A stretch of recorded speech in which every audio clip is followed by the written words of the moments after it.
현실 학번이긴 하지만 제가 대학을 안 다니고 싶어서 안 다니는 게 아니라 70년대는 대학부가 많아서 학교가 휴업하는 바람에 제가 타이에서 안 다녔지, 자이에서 안 다녔지. 오늘 불러주셔서 대단히 감사합니다.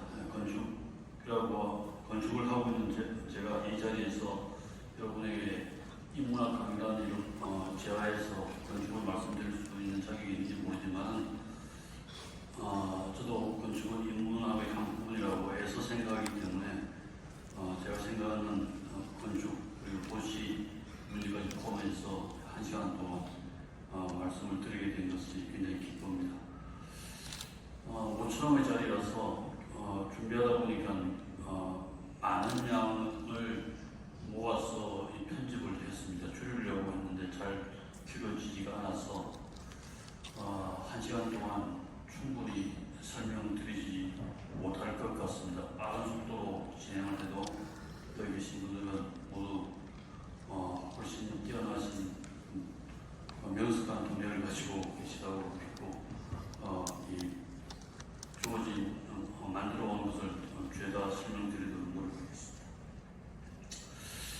지난번처럼 도시와 건축 이 시대 우리가 어떤 도시에 살고 있고 어떤 건축을 우리가 속에서 살아야 좋은지에 관한 그런 내용인데, 그래서 저는 다른 언어로 메타시티라고 하는 것과 빈자의 이야기라고 하는 것을 가지고 저는 도시와 건축을 이해를 하고 있습니다. 코로나가 지금 지나간다 하지만 코로나가 발생했던 2020년에 그의 말에 타임지에서는 이 표제를 내었습니다.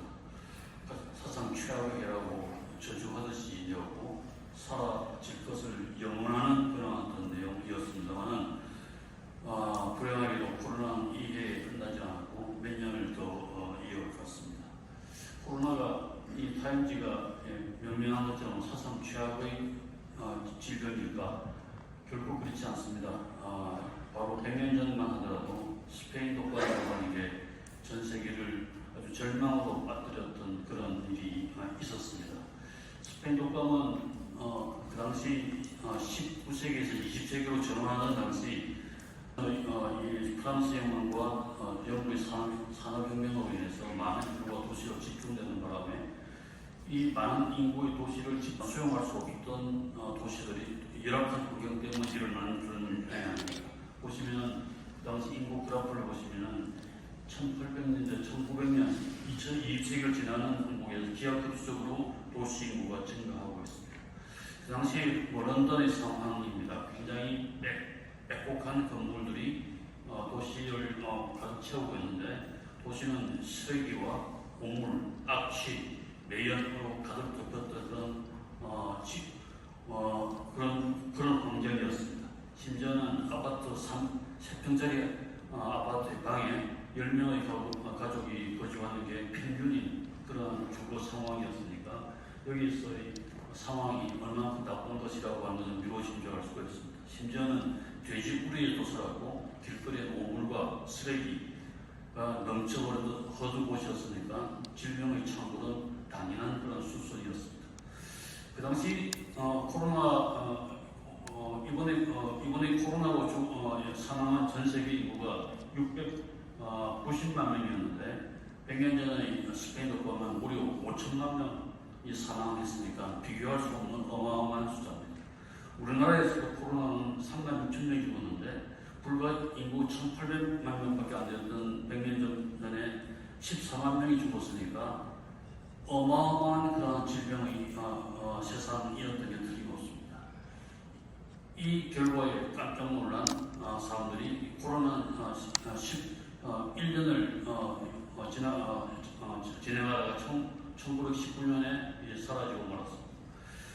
세계사에 어마어마한 그런 어떤 여파를 던져서 19세기가 1918년을 위키피디아에서는 모더니즘이 시작한 이 해라고 이야기를 하고 있습니다.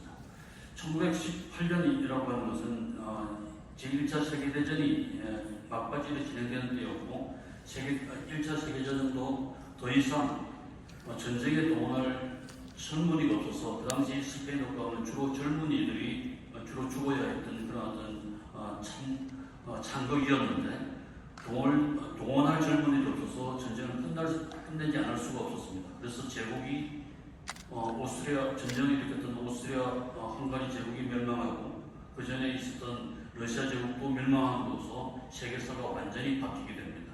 이것을 위키피디아에서는 모더니즘의 출발이라고 얘기합니다. 이 사건이 지난 이후에 건축학자들 그리고 도시학자들이 모여서 이 원인이 질병의 창궐의 원인이 열악한 도시 환경에 있다고 하는 것을 강조를 하고 도시를 새로 바꾸기로 예수로 협의를 해서 어떠한 도시 살까를 열심히 논의를 합니다. 그러다가 1933년이 되는 해에 세계 건축가 연맹이라는 곳에서 도시는 이렇게 만들어야 된다고 생각하는 게 거주, 노동, 여가, 교통 이 네 가지로 도시를 재편을 하자고 제안을 합니다. 여기서 가장 중심적인 단어는 기능입니다. 비기능적 그런 어떤 도시의 환경에서 일어난 창극이었으니까 도시를 기능이란 기준으로 바꾸자고 얘기를 한 것입니다. 그래서 거주 기능, 노동 기능, 여가 기능, 교통 기능 이 네 가지를 기준으로 바꾼 게 오늘날 우리가 이야기하는 주거지역, 상업지역, 공업지역 등등을 이야기하는 그런 세 가지입니다. 도시는 이런 모양으로 색깔이 칠해지고 빨간색은 상업지역, 노란색은 주거지역, 보라색은 공업지역 등등으로 색깔이 칠해져서 도시가 전례 없이 기능적인 그런 어떤 영역으로 재편을 하게 됩니다. 그러니까 도시는 기능적인 부분, 기능의 재편에 의해서 도시가 서로 적대하는 그런 어떤 양상이 벌어지지 않을 수가 없습니다. 그 외에 일어났던 아파트의 형태가 이런 유의 주거지역에서 벌어졌던 집단 주거 형식인 아파트가 이렇게 들어서게 됩니다. 이 아파트가 들어섰을 때 일부 사회학자들은 이 아파트가 가지고 있는 그런 폐해에 대해서 우리를 서로 멀리하게 하고 서로 격리시키는 이런 아파트에 대해서 비판을 하기 시작했습니다만 도시화는 점점 이것을 더 강화하는 식으로 진행을 되어갔습니다. 1927년에 프리츠 라임이라고 하는 건축가 출신의 영화 감독이 만든 영화가 메트로폴리스라고 하는 영화가 있습니다. 지금으로 보면 SF 영화인데 이 영화 속에서는 도시가 집중화되는 것에 대한 염려를 담은 그 영화입니다. 이 영화 속에 나온 씬 중에 하나가 이런 유의 씬이 픽션으로 나오는데 1927년에 이 도시가 갖고 있는 그 폐해에 대해서 고발을 했는데 바로 이 씬은 오늘날 우리가 보고 있는 이런 고층 아파트가 밀집한 공유화된 그리고 집적화된 그리고 밀폐된 이런 유의 도시 환경을 이미 프리츠 랑이라고 하는 사람은 경고했던 것입니다. 그리고 1980년에 리틀리 스코트는 이 블레이드 러너라고 하는 영화를 통해서 환경의 폐해가 갖는 도시 공동체의 위험에 대해서 고발을 했습니다. 산성비가 갖는 이런 환경 오염에 의해서 우리가 얼마큼 지구의 운명이 얼마 남지 않은 듯한 그런 암시를 이미 1980년에 리들리 스코트이 이 영화를 통해서 고발을 했습니다. 그래서 환경은 지금 당장 시급한 문제가 되어 있고 당장 우리가 겪고 있는 이 무더위도 이 폐해의 일부라고 여기지 않을 수가 없는 겁니다. 그러니 우리가 이 코로나의 창궐은 당연한 수순이었습니다. 100년이 지났지만 100년 다시 코로나라고 하는 질병이 우리의 삶을 급속을 해서 우리로 하여금 서로 마스크를 쓰게 해서 서로를 적대하게 만들고 서로 거리를 두게 만들고 상대방을 적이라고 여기게 만들어서 개인들은 밀실화 파편화되고 밀실화 파편화된 공간에서 컴퓨터를 켜고 가상사회에서 생활을 하는 이런 파편적인 그런 어떤 사회를 우리가 조금 전에 겪었습니다. 그리고 지금은 코로나가 극복된 듯 다시 옛날의 생활로 돌아가 있는 게 우리 지금 현실인 것 같습니다. 이 코로나가 창궐했을 때 개인이 다 밀수화되고 파편화되니까 도시 공동체가 무너질 수밖에 없어서 이것을 극복하는 방법으로 아크렐이라고 하는 인터넷 매체에서 우리가 어떻게 도시를 만들 것인가, 재편할 것인가를 다시 제안한 내용 12가지 방안을 제안했는데 대부분의 내용이 공공공간에 관한 것입니다. 그러니까 우리 이 질병이 창궐하면 공공공간이 폐쇄가 되는데 공공공간의 폐쇄라고 하는 것은 공동체의 붕괴를 의미하고 공동체의 붕괴는 곧 사회의 붕괴를 의미해서 사회를 재건하기 위해서 우리가 어떤 지금까지 만들었던 공공공간 이외에 어떤 유의 공간을 우리가 만들어야 될 것인가를 이렇게 제시를 했습니다. 이들이 제시한 것을 한번 곰곰이 생각해보면 하나의 생각나는 도시가 하나 있었습니다. 이런 유의 도시 풍경을 갖고 있는 마라케시라고 하는 도시의 공동사진인데 보면 우리가 보는 도시 모양과 굉장히 다릅니다. 부분적인 사진이긴 하지만 전체 사진을 보더라도 다 똑같은 이런 유의 구성을 하고 있습니다. 마치 벌집처럼 주택이 다닥다닥 붙어있는 모습입니다. 여기에 주거지역, 상업지역, 공업지역의 부분이 있을 리가 없습니다. 도로가 대로, 중로, 소로 같은 계급적인 그런 어떤 것도 있지 않습니다. 어디서나 상업을 해야 되고 어디서나 공업을 해야 되는 그런 구조입니다. 이와 비슷한 도시가 이 폐지라고 하는 도시입니다. 폐지라는 도시도 똑같은 구조를 가지고 있는데 서기 800년대에 만들어진 도시니까 1200년을 지나면서도 여전히 건강한 도시 생활을 이끌고 있는 도시입니다. 폐지의 가운데 이런 직물 염소 공장도 있고 세계에서 가장 오래된 캐러윈이라고 하는 대학이 폐지에 이미 있어갖고 1200년 된 도시이다 보니까 도시에는 곳곳이 역사의 흔적이 어느 곳이나 남아있습니다. 도로는 좁아서 사람은 몸을 비틀어야 갈 수 있는 도로도 있지만 집안은 굉장히 밝은 그런 어떤 해설을 받으면서 중정 주변으로 이 고주운동을 마련하고 있습니다. 길들이 조금만 넓어지면 이런 사람들을 보는 광장이 되고 더 이것이 이어지면 쇼핑몰처럼 형성이 되어집니다. 이런 도시가 1200년을 견뎠는데 앞으로도 제가 보기에는 1000년은 끄떡없이 지속될 그런 도시입니다. 이 도시의 가장 큰 특징이 뭐냐면 가만 보면은 도시의 곳곳에 하나의 조그만 공공영역이 있습니다. 이 공공영역을 중심으로 해서 10채 혹은 20채 정도가 모여서 하나의 작은 단위를 이루고 있습니다. 이 공공영역에 있는 시설이 빵집 하나와 우물 하나입니다.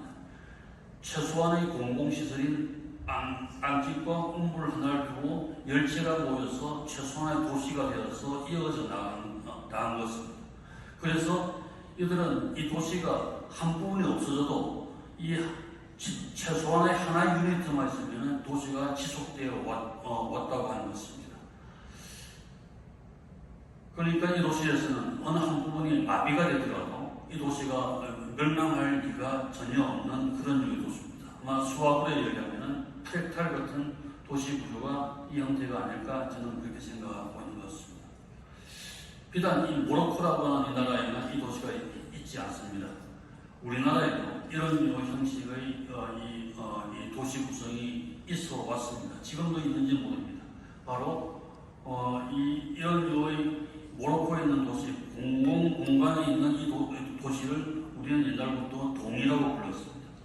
동이라고 하는 것은 지금 우리의 주소 체계가 서양을 쓸데없이 본받아서 가로명 체제로 변해서 무슨 길 12, 13 이렇게 부르는 잘못을 저질렀는데 왜냐하면 우리 도시는 이 가로명 이 주소라고 하는 것은 서양의 도시입니다. 서양의 도시는 평지에 건설이 되어서 평지에 건설을 하려고 하면 길을 직선으로 냅니다. 직선을 내면 직선의 길 위에 집을 가지런히 놓아서 1번부터 2번, 3번, 4번 순차적으로 부르면 주소가 됩니다. 그렇지만 우리 도시를 만드는 방법은 우리에게는 평지가 이 평지보다 산지가 훨씬 많아서 평지는 논밭을 일궈야 되는 경작지라서 우리의 도시나 집짓기는 경사지에 갈 수밖에 없습니다. 경사지에서는 직선의 도로를 낼 수가 없어서 주로 만드는 게 동이라고 하는 걸 중심으로 해서 동네가 형성됩니다. 동은 글자 그대로 물수변에 같을 동자를 씁니다. 물을 같이 쓰는 마을을 동이라고 합니다. 옛날에는 우물 하나, 개천물 같이 서로 안심하는 그런 공유하는 물을 같이 쓰는 공동체를 우리는 동이라고 불러서 아주 서로의 생활이 서로를 알 수 있고 서로가 서로를 안전하게 여기는 그러한 사회를 이루었던 게 이 동입니다. 그러나 이 동으로 구성된 이 형태가 우리의 이 동은 제가 살았던 저는 부산에서 피난민 촌에서 어린 시절을 지냈는데 그 가운데 마당을 두고 um부를 하나 두고 모여 살았던 기억이 저한테는 아직도 새록새록 아주 정겹습니다. 그리고 비록 남루하게 집들이 둘러싸여 있지만은 만들어진 재료와 그런 어떤 인프라는 남루하지만은 그것이 이루는 마을의 풍경은 지금 생각해도 그렇게 정겨울 수 없는 그런 어떤 풍경입니다. 제가 즐겨 서울에서 찾았던 마을 하나가 금호동 달동네가 왼쪽의 모습인데 저 모습이 요즘 수없이 많이 관광객들 들끓는 이 그리스 산토리니의 마을과 저는 구조가 다를 바가 하나도 없다고 생각하는 겁니다. 금호동 달동네가 눈이 올 때 제가 가서 찍었으면 구조가 똑같다고 다 여겼을 때 틀림없습니다. 그렇지만 우리의 동네는 이 지도가 바뀐 것처럼 바뀌었습니다. 서울의 지도입니다만 100년 이전의 서울의 지도는 왼쪽 그림처럼 산이 있고 물이 있고 양지반 터가 있고 아름다운 그런 어떤 마을을 상상할 수 있는 그런 류의 지도였습니다. 이게 20세기 중반 이후부터 우리가 받은 지도는 오른쪽 그림처럼 붉은색, 푸른색, 노란색으로 칠해져서 산이 어디 있는지 물길이 어디 있는지 알 수 없는 토지경 계획도를 우리가 받아 있는 것입니다. 그래서 우리가 살았던 왼쪽 같은 이런 마을이 오른쪽의 풍경으로 변하는 데는 불과 몇십 년이 걸리지가 않았습니다. 따라서 지금도 그렇지만 이 도시계획에 의해서 지어지지 않은 가난한 사람들이 사는 동네, 소위 달동네로 하는 부분, 이 부분은 쉽게 개발업자들의 표적이 되어서 붉은 깃발이 꽂혀지고 이 동네는 이런 류의 모양으로 바로 이 변해놓은 우리 지난해 개발의 역사입니다. 저는 이 아파트군을 건축이라고 부르지가 않습니다. 이는 집단 폭력적 행위라고 저는 얘기하지 않을 수가 없는 겁니다. 서울에는 이런 류의 달동네가 거의 이 개발 행정에 의해서 거의 다 없어졌습니다. 그러나 하나의 남은 동네가 마지막 달동네라고 하는 것이 백사마을이라는 곳이 하나 남아 있었습니다. 위치가 서울의 서북부에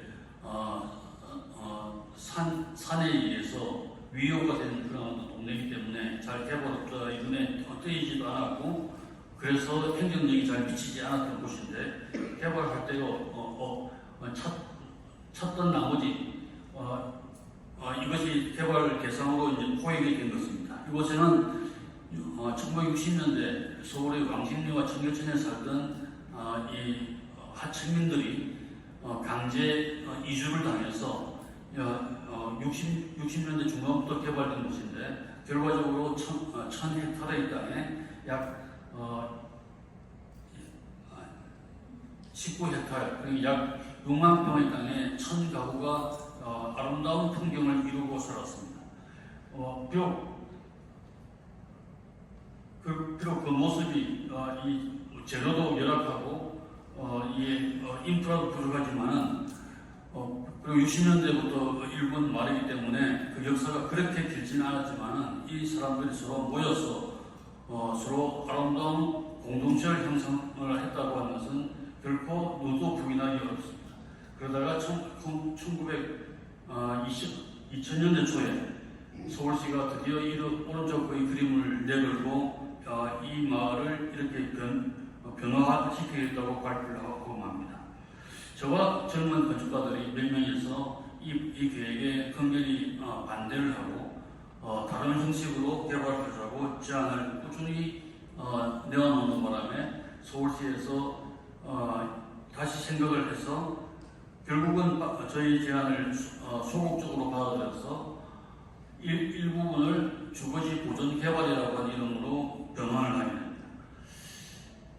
아파트 단지는 기본적으로 임대 부분과 분양 부분이기 때문에 분양 부분은 예전의 방법으로 개발을 하고 임대 부분을 주거지 보존 구역으로 변화하겠다고 하는 그런 유의 계획입니다. 그렇지만 일부분이긴 하지만 땅이 13,000평의 땅에 4,500세대를 갖다 집어넣으면 되는 프로젝트라서 이것 한 곳만이라도 제대로 된 개발을 하게 되면 우리의 주거 형태가 바뀔 것이라고 하는 믿음 아래서 몇 사람의 건축가들과 모여서 이 일을 하기 시작했습니다. 주거지를 역사적 마을을 보존하자고 하는 그런 어떤 세계 유수의 그런 어떤 관련 문서, 모임 등등에 관한 것을 다 저희들이 모여서 공부를 하고 수사를 한 결과 이 역사 마을을 보존하는 것은 4가지 원칙만 지키면 된다고 하는 것을 알게 되었습니다. 첫째는 지형을 보존하라고 하는 겁니다. 지형을 훼손하지 말고, 그러니까 우리가 아파트를 개발할 때 흔히 산이 수는 깎고 계곡에서 넣어서 축대를 쌓아서 개발하는 그런 식으로 하지 말라고 하는 겁니다. 그리고 필지를 보존하라고 하는 겁니다. 필지를 통폐합해서 큰 필지를 만들어서 고층화시키지 말라고 하는 겁니다. 여기에 살았던 필지를 보면 주로 20평, 30평을 넘기가 힘듭니다. 그러니까 그 작은 땅에 지을 수 있는 그런 높이는 기껏해야 3, 4층 정도밖에 되지 않아서 풍경이 험악하게 되기가 어렵습니다. 무엇보다도 길들을 보존하라고 하는 겁니다. 길이라고 하는 것은 가난한 사람들의 동네는 가진 게 적기 때문에 많은 것을 옆집과 나누면서 하는데 나누는 공간이 길에 보존되어 있습니다. 그 길을 보존하면 그 공동체를 보존하는 방법이어서 어떠한 길이든지 보존하라고 합니다. 또 하나는 여기에 살고 있었던 사람들의 생활 방식을 보존하라고 하는 게 중요합니다. 원주민이 쫓겨나는 까닭이 삶의 방식을 잃어버리기 때문에 일어나는 일이라고 합니다. 따라서 저희들은 이 4가지 원칙을 지켜서 어떤 길이든 아무리 가파르고 아무리 좁아도 그 길은 보존하기로 결정했습니다. 물론 이 길 밑에는 인프라가 깔려서 새로운 길이 깔리겠지만 이 공간의 형식은 그대로 남아있게 됩니다. 그리고 터를 보존합니다. 작은 터입니다. 10평 되는 터도 있고 어떤 경우는 5평 되는 터도 있는데 모든 터는 다 보존되어서 그 터에 허용되는 건축만 지을 수가 있습니다.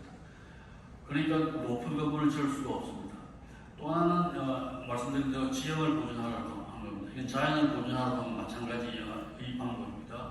그리고 삶의 방법을 보존하라고 하는 거니까 이 밭이 있으면 밭 그대로 두고 상점이 있으면 상점 그대로 두는 방법을 보존하면은 원래 살고 있어도 원주민이 쫓겨나지 않습니다. 이 전체를 다 조직해서 12명의 건축가를 제가 초청하고 각 사람에게 20세대씩 두 그룹을 줘서 40세대씩 짓게 설계를 하게 만들어서 저는 길들을 다 디자인하고 전체를 이런 류의 제안을 받았습니다. 모두가 2층, 3층 정도입니다. 용적률은 원하는 대로 얼마든지 만들 수가 있습니다. 높은 건물이 아니더라도 용적률이 기껏해야 아파트가 제로가 200%인데 200%라고 해서 땅 면적의 2배를 2층을 땅을 전체적으로 2층만 만들면 200% 되는 것이라서 용적률은 그렇게 높은 건물을 지어도 집건 낮은 건물 짓건 관계가 없는 것입니다. 다만 이렇게 모든 건축가들이 심지어는 외국의 건축가도 참가를 했는데 저 아름다운 공동체를 이렇게 다 만들었습니다. 저는 이렇게 시간이 굉장히 오래 걸렸습니다. 이 서울시하고 관계 LH에서 담당을 하다가 SH로 넘어갔는데 서로 이야기하면서 서로 이해를 시키면서 굉장히 오래 걸렸지만 10년 그 10년이라는 세월을 지나면서 결과적으로 이런 유형의 마을을 우리가 그리게 되었습니다. 뒷부분은 분양한 아파트인데 분양한 아파트도 앞부분과 비슷한 그런 유형의 그림을 만들어지는 걸 봤습니다. 그러나 이 시행을 기다리고 있던 저희들은 작년에 서울시가 새로 등장한 시장의 새로운 정책에 따라서 우리 계획을 12년 걸렸던 계획을 포기를 하고 고층 아파트를 짓겠다고 발표를 해서 절망되는 상황이 일어났습니다. 그리고 그저께 이런 모양으로 소위 명품 주거단지로 35층 고층화된 아파트로 이 지역을 바꾸겠다고 선언을 한 것을 볼 수밖에 없었습니다. 그래서 우리나라는 이런 유의 그렇게 오랫동안 많은 건축가들이 소원하고 진정성을 집어넣어 작업을 했음에도 불구하고 그것을 도외시한 까닭에 우리나라는 아파트 공업이라고 하는 별칭을 든 게 사실입니다. 서울을 이야기해서 죄송합니다만 서울은 작년에도 세계 6위의 경제적으로 아주 강한 도시입니다. 세계에 수없이 많은 도시가 있는데 경제적으로 6위로 부유하다고 하는 이 사실에 우리 자부심을 가질 만하죠. 그렇지만 삶의 질을 따지는 조사가 있습니다. 워셔 리포트라고 하는 것을 보면은 서울은 80위에 늘 등위를 가지고 있습니다. 돈은 6위로 잘 버는데 삶의 질은 80위밖에 안 된다고 이 언밸런스한 상황에 대해서 우리가 어떻게 해석을 해야 될지 아주 절망적인 그런 기분을 가집니다. 더구나 서울만 아니라 한국만 하더라도 우리나라의 경제 규모는 세계의 10위권에 속하고 있습니다. 그렇지만 매년 유엔 수사는 세계 행복 지수의 이야기는 올해는 한국은 58위일 것이라고 이렇게 단정하고 있습니다. 돈은 우리나라 전체가 세계에서 10위권으로 잘 보는데 산물질은 5, 60이 된다고 하는 이 비참한 현실을 우리가 목도를 하고 있는 것입니다. 왜 이렇게 됐을까? 선진 국가들은 이렇지는 않습니다. 전부 다 밸런스 있는 15위면 15위 이렇게 되는 우리만 돈은 잘 버는데 행복하지는 못하다고 하는 이것에 대해서 우리는 어떻게 해석해야 될지 참 이해할 수가 없는 지경입니다. 그 중에 절망스러운 게 하루에 40명씩 자살하는 세계 최고의 자살 국가가 되었습니다. 지금 이 시간에도 40분에 1명이 스스로 목숨을 끊습니다. 그것도 젊은이와 늙은이들 두 부류가 40분마다 1명씩 목숨을 끊고 있는 이 절망적인 사회에서 저는 도시와 건축을 하는 사람으로서 대단한 그런 책임을 느끼지 않을 수가 없는 겁니다. 도시라고 하는 것은 두 가지 뜻이 있습니다. 영어로는 시티와 어반이라고 하는 두 가지 단어가 다 우리는 도시라고 이야기합니다만 시티와 어반은 다릅니다. 시티는 시비타스라고 하는 말에서 비롯됐는데 사회라는 말입니다.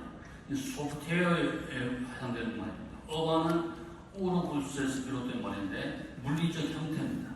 그러니까 하드웨어에 해당되는 말이죠. 그리고 도시라고 하는 것은 농촌과 달리 이익을 목표로 모여든 익명의 사람들이 모여서 이루는 공동체가 도시입니다. 이익을 위한 것이니까 어떤 이익을 가져들지를 우리가 논의를 해야 어떤 사회를 이루어질지를 갖다가 우리 논의를 한 다음에 그 사회를 형성하기 위해서 물리적 장치들을 갖다가 만들어야 되는데 우리 도시만 만드는 방법은 거꾸로입니다. 우리가 아파트 단지를 지으면서 어떤 사회를 만들지 우리가 논의를 합니까? 그렇지 못합니다. 무조건 아파트 단지만 만들어 놓고 후분양으로 사람들을 불러 모아서 만듭니다. 그러니까 아파트 단지가 서울에 짓는 아파트가 제주에도 짓는 아파트하고 똑같은 모습이니까 그 속에서 형성되는 사회는 서로 똑같은 사회가 형성될 수밖에 없어서 우리는 사회의 정체성을 잊어버리고 있는지 굉장히 오래 되어 있는 것도 이 사실입니다. 도시 역사를 간단히 설명을 하면은 소시는 2000년 전 로마가 세계를 정복하면서 분단을 이 정착을 시키고 그 정착되면 그 분단의 캠프 모양이 도시가 되었습니다. 런던 시티라고 하죠. 이 로마 분단이 주도했던 지역이고 파리의 시대라든가 비엔나의 근대공학, 이 프랑크푸르트, 르웨모, 프라츠 등등이 전부 다 로마 분단이 주둔해서 그것이 원도심이 되어서 이루어진 도시가 그들의 도시입니다. 이 캠프라고 하는 것은 평지에서 설 수밖에 없는 그런 어떤 마을입니다. 그러니까 이 사람들은 하나의 다이아그램으로 이 도시를 시작을 하게 됩니다. 땅이 어떻게 생겼는지 알 필요가 없습니다. 무조건 평지만 찾아서 그 평지에 원하는 그림을, 머릿속에 있는 그림을 표현하는 게 이 사람들의 도시 만드는 모습이었습니다. 그래서 카스트라라고 하는 이름으로 이 도시가 시작되었고, 중세를 지나면서 저런 류의 별 모양의 도시, 원모양의 도시라는 게 전부 다 다이아그램 같은 이런 도시라고 하는 게 우리의 인간의 이성에 의해서, 머리에 의해서 만들어졌고, 이 도시를 만들기 위해서 평지를 찾아놨습니다. 그러니까 유럽의 계획 도시들은 죄다 평지에서 만들어진 도시고, 그래서 오늘날의 마스터 플랜이라는 이름으로 도시화가 되면서 메트로폴리스를 만들고, 메트로는 어머니라는 이야기가 되어서, 어머니는 번식과 성장, 팽창의 그 속성 이 일부가 있어서 결국 팽창을 전제로 하는 도시가 메트로폴리스고, 이것이 커지면 메갈로폴리스가 되고, 이것이 더욱더 커지면 전 지구의 도시화를 의미하는 에쿠메노폴리스로 향하는 시점이 지금의 시점이었는데 코로나가 왔던 것입니다. 지금은 코로나 이후에 많은 도시학자들이 도시를 좀 바꾸자고 하는 그런 어떤 운동도 향하고 일어나서 많은 사람들이 새로운 도시에 대한 이 이야기를, 이 감흥을 이야기하고 있습니다. 도시라고 하는데 어떤 랜드마크가 중요한 게 아니라, 사실 그렇습니다. 저는 서울에 살면서 서울에 있는 서울타워라고 하는 랜드마크를 한 번밖에 간 적이 없습니다. 저한테 중요한 것은 제 집 문을 나서면서 보는 옆집, 앞집의 모양, 그리고 지나면서 가는 유치원, 학교, 상점, 우체국, 경찰서, 파출소의 모양이 저한테 훨씬 더 그 건축이 더 중요한 것이지 랜드마크가 저희 삶에 중요하지가 않습니다. 그래서 일부의 학자들이 도시의 진실은 그런 유의 랜드마크에 있는 게 아니라 골목에, 길거리에, 모서리에 도시의 진실이 있다고 이야기합니다. 저는 철저히 동의를 합니다. 그래서 도시는 이미지가 중요한 게 아니고 이야기가 중요하고 미학이 중요한 게 아니라 윤리가 중요하고 만들어진 자체가 중요한 게 아니라 만들어져 나가는 것이 중요하다고 이야기하고 있습니다. 그리고 우리가 코로나를 맞은 결과 도시에서 중요한 것은 자연적, 그 안전, 가변적, 다양성 이런 류의 단어가 훨씬 더 우리 도시를 만드는 중요한 크라이테리아가 됐다고 하는 것을 우리가 인식할 필요가 있습니다. 그래서 도시는 도시와 농촌을 분리하는 게 아니라 어반과 루랄이 아니라 러반이라고 하는 러반 커뮤니티라는 말이 등장해 있고요. 그리고 이미 우리 도시에서는 방의 도시라고 하는 말이 등장해 있습니다. 빨래방, 노래방, 컴퓨터방이라고 하는 집 안에 있어야 될 방이 도시의 길거리에 나와 있는 게 우리가 얼만큼 이런 류의 공유 시설을 우리가 원하는 걸 알 수가 있어서 방의 도시라고 하는 말이 등장합니다. 그리고 모든 도시가 모든 것을 다 갖고 있는 게 중요한 게 아니라 각자의 다른 도시가 각자의 특성이 있어서 그 특성화된 도시끼리 서로 다른 요소끼리 연대하는 네트워킹의 도시가 훨씬 중요하다고 합니다. 그리고 한 가지 목표가 아니라 서로 다른 개체들이 모이는 도시가 이 시대에 맞는 도시라고 이야기합니다. 그래서 이 도시를 저는 메가시티가 아니라 메타시티, 지금의 도시를 넘어서는 도시라고 해서 메타시티라는 말을 제가 만들었고, 동이라고 하는 우리가 익숙해 있던 이 존재를, 이 공동체를 근거로 합니다. 굳이 메타시티를 다른 말로 번역하면 공생과 윤리의 도시라고 저는 이야기를 하고 있는 겁니다. 건축이라고 하는 것은 무엇일까요? 건축이라고 하는 것은 사실은 일본 사람들이 만든 단어입니다. 우리는 조가라고 하는 말을, 집안을 만든다고 하는 말을 쓰는데, 명치시대 때 문화개방을 한 일본이 굉장히 많은 다른 유의 형태의 건축을 짓게 되자 그 건축을 설명하기가 조가가 맞지가 않아서 건축이라는 말을 썼습니다. 저는 이 건축이라는 말이 그렇게 탐탁하지가 않습니다. 건자는 세월 건자고 쌓을 축자이기 때문에 노동을 의미하는 노동을 뜻하는 밖에 안 된다고 생각해서 제가 생각하는 건축 의미에 도달하지 못합니다. 영어로는 아키텍처입니다. 아크는 어떤이라는 말이고 텍트는 학문이나 기술을 이야기합니다. 이것이 원래 텍톤이라고 하는 그리스어에서 비롯됩니다. 물론 테크놀로지도 여기서 비롯됩니다. 어떤 의미되는 기술입니다. 뜻이 뭔지는 모르겠어요. 건축가를 가리키는 말이 아키텍터인데 그 A를 대문자로 써서 앞에 정관사를 붙여서 D 아키텍터 하면은 영어 성경에는 조물주 하나님으로 나와 있습니다. 그러니까 서양 사람들은 건축가를 위대한 직능가라고 인식했던 게 틀림없습니다. 그렇지만 그 뜻이 뭔지 모르겠어요. 중국에서는 건축이란 말을 일본 사람이 만든 말을 지금 따라 쓰고 있지만 원래는 영조라고 그랬습니다. 우리도 조선시대까지는 건축을 영조라고 따라 썼습니다. 갖고서 만든다고 하는 거니까 건축이란 말 자체보다는 좋은 것입니다. 그렇지만 제가 생각하기에는 세계에서 가장 건축을 잘 설명하는 글자가 우리에게 있는데 이게 짓다라고 하는 말입니다. 우리는 집세우기라고 하지 않고 집짓기라고 그럽니다. 짓기란 말은 글을 지을 때도, 밥을 지을 때도, 농사를 지을 때도, 옷을 지을 때도 쓰는 말입니다. 짓다라고 하는 말은 사람이 어떤 진료나 재료를 가지고 자기 사상과 이념을 집어넣어서 솜씨를 통해서, 노동을 통해서 전혀 새로운 물질로 만들어내는 사유적 창조의 과정이 짓다라고 하는 말이라고 저는 생각을 합니다. 이 말이 그리스어의 언어인 텍톤이라는 말과 딱 닮아 있는 말이라서 아키텍처를 정확하게 번역하면 짓이라고 하는 말입니다. 사실은 그렇습니다.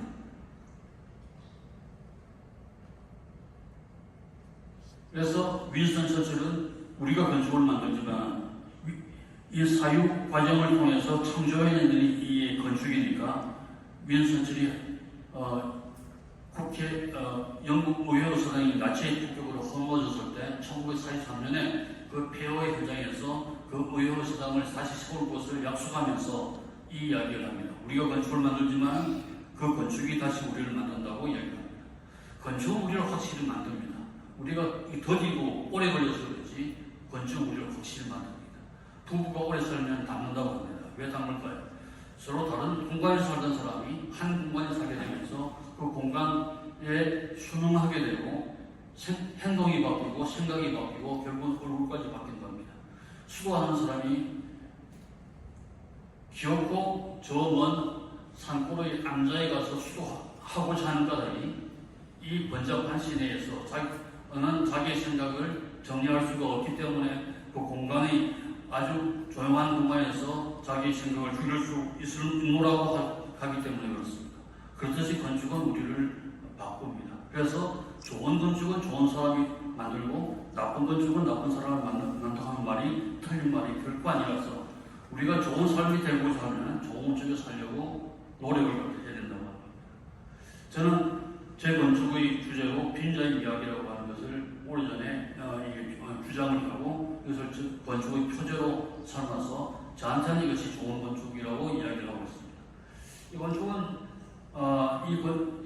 1992년에 이 말을 처음 내고 1996년에 이 책까지 표현되었습니다.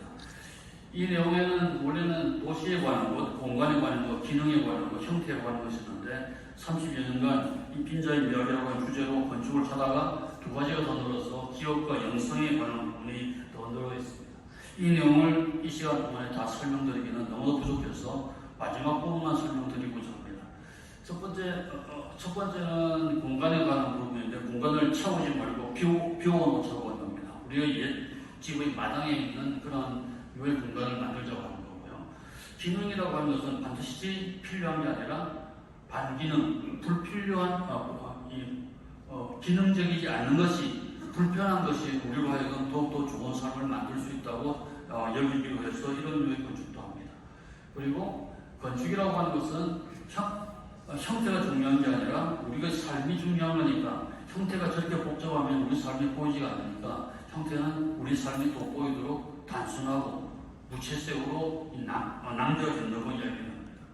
그리고 도시와 건축이 서로 대립되는 게 아니라 서로 포용해서 건축 속의 도시를 만들고 도시 속의 건축에 들어가는 이 형식을 만들자고 주장을 했습니다. 그리고 추가된 게 기억에 관한 부분입니다.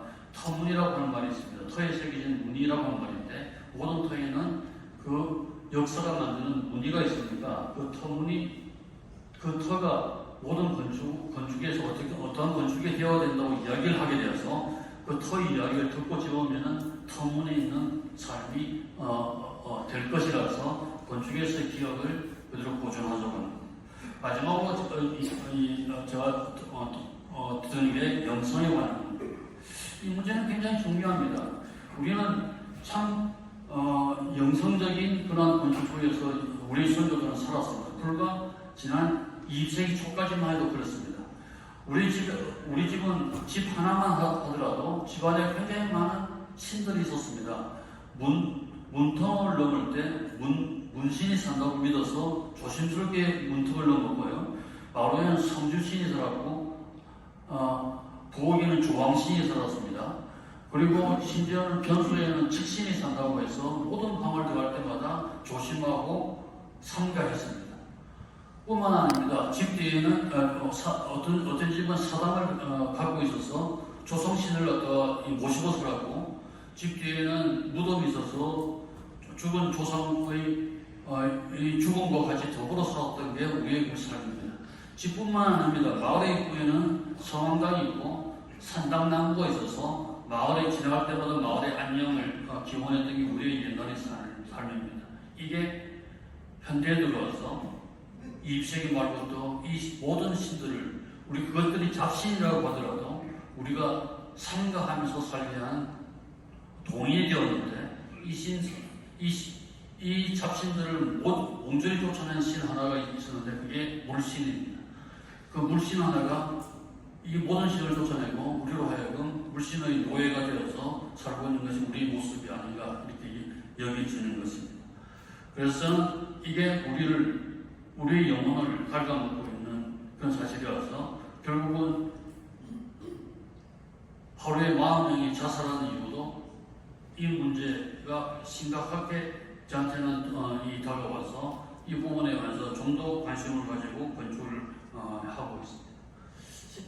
그래서 이게 물론 이런 신성한 곳을 발견하려고 하면은 교회나 사찰이나 이런 종교실을 가도 되겠지만은 사실은 요즘은 그런 종교실마저 물신에 휩싸여서 성업실로 더한 꼴을 하고 있는 게 많습니다만 우리가 살고 있는 평범한 우리의 일상생활을 하는 집에서 건축에서 이게 필요하다고 저는 느낍니다. 최근에 하나 설계한 집이 장미희라고 여러분도 잘 아시는 배우의 집을 하나 설계를 했습니다. 서울의 서교동에 데뷔를 하고 활동을 했던 집이 있었는데 그 집 주변이 전부 다 전유의 아주 조합한 상업시설로 다 변했습니다. 그래서 자기 집도 주택만 있을 수가 없어서 그런 상업시설로 변할 것을 생각을 하고 제 설계를 부탁을 했었습니다. 중요한 부분이고요. 그렇지만 저는 이 장미희가 살았던 이 집인데 이게 근린생활시설처럼 평범한 상업시설로 변하는 것이 저는 마땅치 않다고 생각해서 장미희 씨를 설득을 해서 당신의 박물관으로, 기념관으로 일본을 만들자고 제안을 해서 그걸 받아들여지고 여기에 당신도 다시 들어와서 살아라고 해서 주택도 만들자고 제안을 해서 받아들여서 설계를 해서 진행을 했습니다. 길거리에서 보면 저렇게 벽이 하나 이제 들어서 있고, 이 벽에는 벽은 굉장히 두텁습니다. 70cm 가량 되는데, 이 속에 많은 어떤 개구구들 넣어서 이 자체가 전시 찬이 아마 앞으로 될 수 있으리라고 생각됩니다. 그래서 이 벽은 굉장히 다이나믹한 그런 모습을 보이면서 사람들을 계단을 통해서 위로 이끌니다. 맨 꼭대기에는 집도 이렇게 장미 시의 품성에 맞게 설계를 했습니다. 중요한 것은 여기서 말씀드리고자 하는 것은 저 사각의 꿀입니다. 장미 씨가 원하는 공간이 아니었는데 제가 굳이 하나 만들었습니다. 장미 씨가 이 전시관으로 사용될 그런 3층에서 2개 층 이상의 건물을 작은 공간을 뚫어서 저기에 장미 씨 별자리, 불병자리, 그 창을 사각불에 심고 이것이 햇빛이 변하는 데 따라서 빛의 운행이 이 작은 내부 공간을 운행하면서 내부 공간이 굉장히 신비스럽게 느껴졌습니다. 장미 씨가 이 공사가 거의 다 되었을 때 이것을 와서 보고 감동을 받아서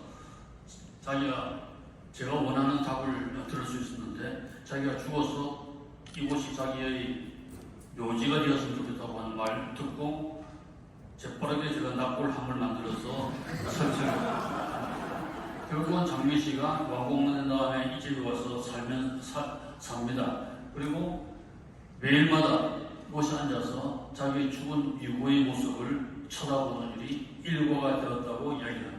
그러면 이 사람의 삶이 전의 삶과는 사뭇 달라질 때 틀림이 없습니다.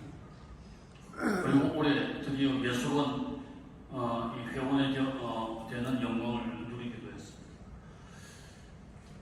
최근에 제가 설계한 게 외관에 있는 수도원의 피정자입니다. 사실은 이 수도원은 제가 수도원에 내려가서 샤워를 하면서 이 시공 감리를 한 프로젝트입니다. 시간이 그렇게 많지는 않아서 외관 수도원의 중요성에 대해서 그렇게 말씀을 오래 드리지 않겠습니다만, 아무튼 외관 수도원은 우리나라에서 가장 큰 수도원이고 세계에서도 굉장히 중요한 큰 수도원에 속합니다. 수도원이라고 하는 것은 자기 삶을 예수 그리스도를 본받기 위해서 죽어야 순교를 해야 되는데 할 수 없는 사람이 자기 삶을 세상의 경계 밖으로 내보는 사람이 이 수도사들입니다. 여러 가지 형태가 수도사가 있는데 베네딕트라고 하는 성인이 5세기, 6세기에 베네딕트 주치서를 만들면서 수도원의 이 정리가 됩니다. 수도사들은 세 가지 자유를 얻어야 됩니다. 첫 번째는 정신의 자유, 정신의 자유가 육체의 자유와 물질의 자유입니다. 돈을 다 버려야 되고요, 물질을 버려야 되고, 친척과 인간관계를 다 버려야 됩니다. 그리고 자기를 옥죄어오는 탐욕을 다 버려야 됩니다. 이것을 지키기 위해서 청빈해야 되고, 동정을 지켜야 되고, 그리고 순종을 해야 되는데 수도사들의 생활 방법인데, 그 방법이 이 베네딕트라고 하는 성인이 만들어진 6세기에 만들어진 이 베네딕트 주식서가 오늘날 전 세계 수도사들을 중요한 지침이 되어 있습니다. 샤르트르라고 하는 성당이 프랑스에 있는데 이 고딕 성당으로 유명한 곳입니다. 이 성당을 입구로 문을 열고 들어가면 이 바닥에 미로의 문양이 있습니다.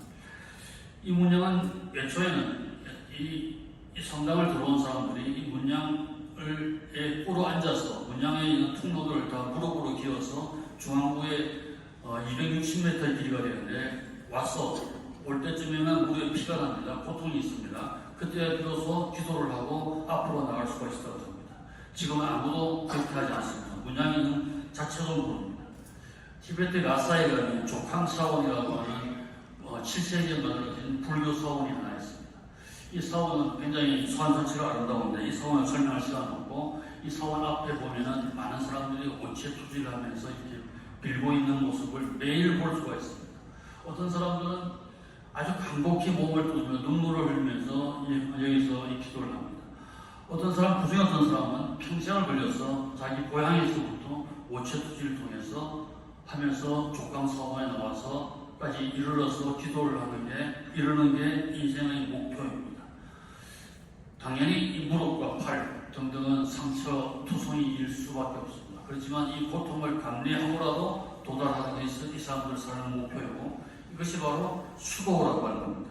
수고라고 하는 것은 조용한 방에서 앉아서 묵상하면서 이루어지는 일이 아니라 이렇게 몸을 던져서 길을 닦는 일이, 이 길을 닦는 일이 수고여서 고통을 수반해야 바른 수도가 된다고 하는 겁니다. 이 수도살이 이런 고통을 통해서 얻는 게 평화입니다. 평화라고 하는 것은 피스와 영어의 피스와 다릅니다. 평화의 평자는 한자의 어원을 보면은 평이 중요한데, 수면 위에 크고 작은 수초가 서로 평형을 이루면서 떠 있는 게 평화입니다. 그래서 서로 다른 것을 인정하면서 이루어지는 밸런스된 그런 사회가 평화의 사회입니다. 다소 위험하긴 합니다. 그렇지만 서로 인정하는, 이해하는 겁니다. 영어의 피스는 다릅니다. 영어의 피스의 동사는 pacify입니다. 힘으로, 무력으로 정벌하다고 하는 뜻입니다. 무력으로 정벌해서 얻는 큰 평화의 바다가 패시픽 오션, 이후 태평양, 팍스 로마나, 팍스 아메리카나가 힘에 의한 평화입니다. 팍스 로마나가 지금 존재합니까? 그렇지 못합니다. 이 무력이나 권력이 한시적이라서 이 권력이 없어지면은 이 피스는 사라져 버리고 맙니다. 만약에 이 피스가 절대 권력이 갖고 있는 피스라면은 이 평화는 영원할 것이라고 믿는 게 종교고 신앙입니다. 신은 절대 불변의 존재니까, 그래서 이 신 앞에 가서 평화를 주소서 하고 이렇게 기도를 합니다. 이 대표적인 게 이 수도원들입니다. 저에게 설계를 부탁받은 게 피정센터입니다. 피정이라고 하는 것은 일반인들이 잠시 동안 이제 여기 와서 머물면서 고요함을 얻고 마음의 평안을 얻고 일상으로 돌아가는 일이 피정입니다. 피정의 한자 자체가 굉장히 뜻이 큽니다. 피는 피할 피자를 꼽으시면 벽 옆으로 사람들이 슬슬 기어져 나가는 모습이 피자입니다. 정자는, 고유할 정자는 풀을 정자와 싸울 쟁자를 합한 게, 그러니까 싸워서 얻는 푸르름, 이게 고유한 정자입니다. 피정하면은 자기 스스로를 경계 밖으로 내보내서 자기를 옥죄어오는 번뇌와 싸워서 얻는 고유함, 이게 피정의 본래의 뜻이라서 이 자체가 제가 어떻게 설계를 해야 되는지 가르쳐주고 있었습니다. 80명을 수용하는 곳인데, 가운데 두 성당이 있고 왼쪽에 지은 게 피정센터입니다. 피정의 모습을 보면 세상을 향한 벽이 있는데 여러 가지 이게 모습이 있습니다. 그렇지만 그 모습 자체를 보면 어떤 부분은 굉장히 발코니이고, 어떤 부분은 벽이 있고 찢어져 있고 볼륨이 나타나 있어서 굉장히 이 안에서 있는 그런 삶의 형태가 궁금할지도 모릅니다. 그리고 가운데 이제 중정이 하나 있고요. 서쪽으로 향하기 때문에 빛을 갖다가 다소 스크리닝하기 위해서 벽을 두고 중정을 놓습니다. 동쪽에서 보면 이렇게 계실들이 나와 있습니다. 이 들어가보면 이 건물 자체 안에가 어느 공간에서든지 굉장히 절실한 그런 어떤 부분으로 꽉 차 있습니다. 기존에 있는 건물과 연결하는 부분도 있고요. 들어가서 있는 중정이 있고, 이 중정으로 올라가는 계단이 있고요. 그리고 입구에서 오른쪽으로 이 경사로가 있는데 내려가면은 성당이 있습니다. 성당 또는 길 옆에 있는 수도자들의 기념 묘역이 있고, 성당 안으로 들어가면은 이 빛이 이 24시간 다른 빛을 내면서 이 성당 내부를 밝힙니다.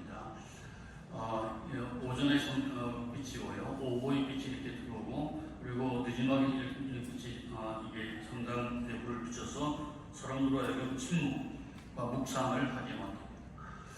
그리고 다시 나오면은 이 중령으로 오르면은 이 계단이 있고요. 계단에는 각각의 높이가 다른 기도수가 있어서 이곳에서도 절실한 기도를 하게 합니다.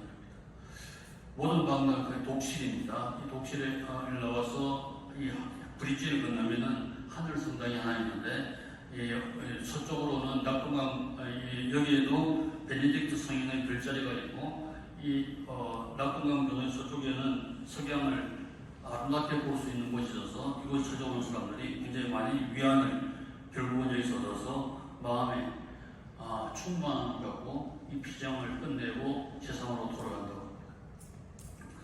제가 최근에 설계한 오랫동안 설계한 시설이 특별한 시설이 사유원이라고 하는 이름의 수목원입니다. 15년 전부터 시작을 해 있습니다. 사유원. 저는 이 수목원을 하겠다고 하는 어떤 기업이 이야기를 듣고 그냥의 수목원이 아니라 현대인들이 잊어버렸던 사유와 묵상을 할 수 있는 장소를 만들자고 이야기했습니다. 성질이 다소 급한 분이어서 그 자리에서 사유원으로 이름을 정하자고 하는 바람에 이름이 한번 정해지면은 모든 행동이 따라야 됩니다. 그것이 공자가 이야기한 정명이라고 하는 것입니다. 군군 신신 부부자자. 군은 군답고 신은 신답고 군은 군답고 자는 다올 때 세계가 평화가 온다고 그랬습니다. 따라서 사유원이라는 이름이 정해지자 이 안에 지어지는 모든 시설들이 사유와 묵상을 할 수 있는 곳으로 변하기 시작합니다. 굉장히 아름답습니다. 우리의 모과나무를 수집하면서 시작되었던 이 원인이었는데 특별한 그런 수목들이 이곳에 곳곳이 있습니다. 배롱나무도 아주 아름다운 오래된 것들이 있고요. 그 대나무 숲도 굉장히 아름답습니다. 이쪽이 첫 번째 지었던 집입니다. 전 보면 이 사방에 인공시설물이 하나도 볼 수 없는 그런 곳이어서 첫 번째 집을 짓는 게 굉장히 거북했습니다만 이 전체 산세를 거스르지 않고 땅에서 빚어나오는 단집을 하나 지었습니다. 그리고 이 집은 꼭 집이 아니라 하나의 계곡과 언덕의 형태로 지었고 동짓날 석양에 마주하는 축을 따랐습니다. 들어가 보면 이런 풍경이 전개가 됩니다. 대자연과 방문자를 건축이 매개시키는 그런 유의 공간입니다. 시시때때로 변하는 풍경이 이렇게 변하면서 이 안에 있는 모든 감성을 잡아내게 됩니다. 그리고 두 번째로 지은 게 사담이라고 하는 물가 옆에 있는 무대 공연을 위한 시설인데 공연이 중요하기 때문에 벽을 세워서 모든 광명을 받게 만들었습니다. 저 벽 뒤에는 식당이 있긴 있습니다만은 이 건축이 중요한 게 아니라 여기에 있는 사물, 자연, 변화, 이런 식목 이것들이 중요해서 이것을 받는 시설로 이 존재를 얻다 합니다. 그리고 전망대를 지어달라고 또 부탁을 받았습니다. 산에 올라가서 다 볼 수 있는 곳이 이곳의 지형이라서 굳이 전망대가 필요하지 않는다고 저는 생각해서 이 전망대를 그냥 식목을 보는 전망대가 아니라 자기 스스로를 보는 전망대로 생각해서 땅으로 집어넣어 버렸습니다. 솟아있는 전망대가 아니라 땅속에 꺼진 전망대입니다. 땅속에 있는 시설입니다. 겉에서 보면 벽밖에 보이지 않고요. 통로를 통해서 내려가서 돌면은 이런 유의 공간이 나옵니다. 아주 고요한 공간이 나오고 여기서는 아름다운 수목은 하나도 보이지 않고 오로지 자신과 만나는 공간입니다. 그리고 옆에는 빛이 또 현란하게 떨어지는 부분이 있는데 작은 성수들도 이 안에 있어서 묵상하기에 딱 좋은 그런 유의 공간입니다. 그래서 이런 유의 공간의 관람을 마치고 올라와서 보는 풍경이 자기를 보지 않고 봤을 때하고는 다를 것이라고 이렇게 믿는 겁니다. 물탱크를 지어달라고 해서 별을 보는 단이라고 첨단이라고 말로 이렇게 하나를 지어서 땅으로 올렸고요. 계곡 속에 연못을 5개를 만들었는데 휴게시설을 지어달라고 했습니다. 계곡이라고 하는 것은 원래 수도원 이 가기가 좋은 그런 어떤 외딴 곳이라서 폐허의 수도원, 폐허가 되어서 누워버린 수도원의 개념으로 이 안에 이 긴 이 5개의 연못을 두루 볼 수 있는 그런 유의 시설들을 이 안에 지었습니다. 이 안에는 철판으로 지었지만 이 안에는 기도실도 있고 예배실도 있고 식당도 있고 그런 형태가 유치할 수 있는 시설입니다. 미르나무가 이곳을 뚫고 나와서 이게 폐허라고 하는 것을 알 수 있습니다. 굉장히 많은 생각할 수 있는 그런 모티브를 제공할 것이라고 저는 믿을 수 있지 않습니다. 물이 흘러내려서 새가 들어와서 이 새집을 하나 지어달라고 하는 부탁까지 받았습니다.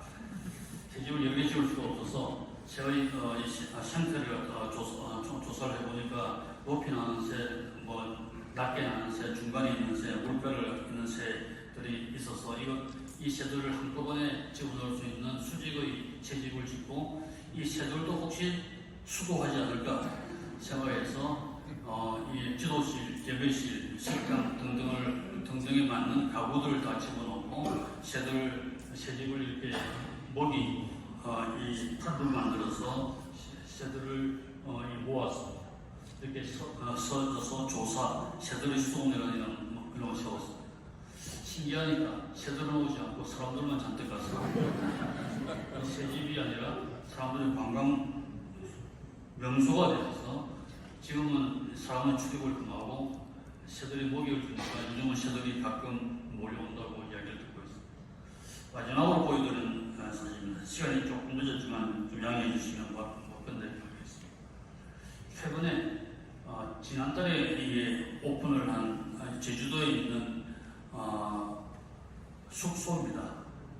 스테이 시설인데 제 생각으로는 작은 수도원이라고 생각해서 지었습니다. 제주도 가서 숙소를 지으면은 낮에 흥청망청 놀고 밤에 가서 자는 곳이 아니라 하루 종일 여기서 머물면서 사유하고 사색하고 명상할 수 있는 그런 숙소로서 지을 수가 있었습니다.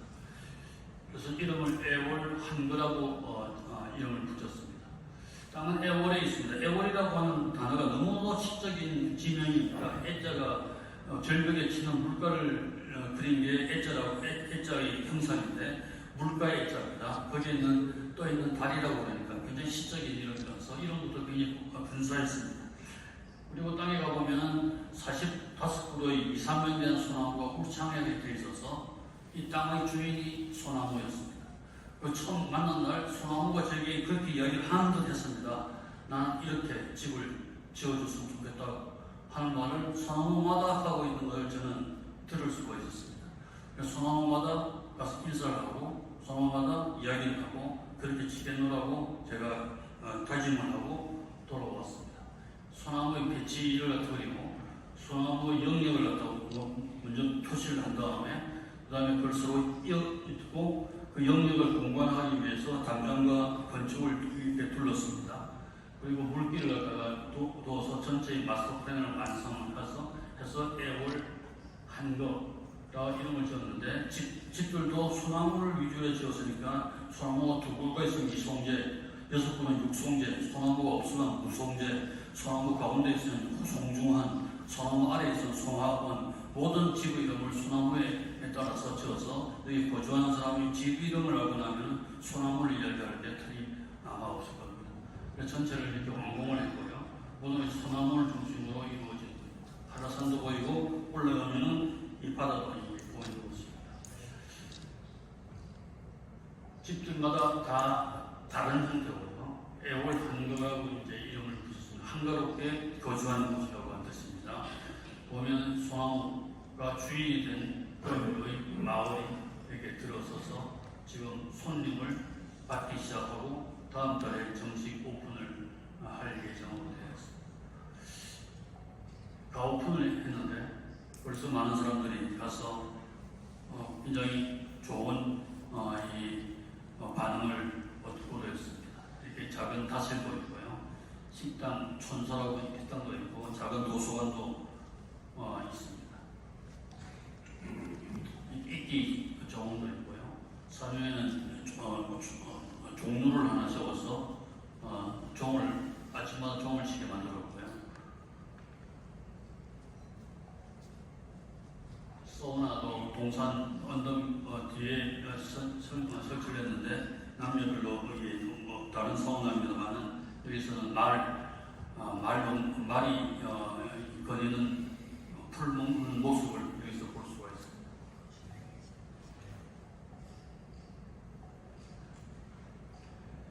그리고 돼지 경계 끝에 무덤 같은 그런 신을 하나 둬서 여기 와서 여기 또 작은 상수도 하나 있습니다. 하종일 며칠이건 와서 묵상하면서 우리 삶을 되짚고 다시 육지로 나갈 수 있는 그런 시설, 이 애월 한교라고 하는 시설입니다. 마지막으로 보이는 내용인데 하르브르크라고 하는 도시가 함부르크 밑에 독일에 있습니다.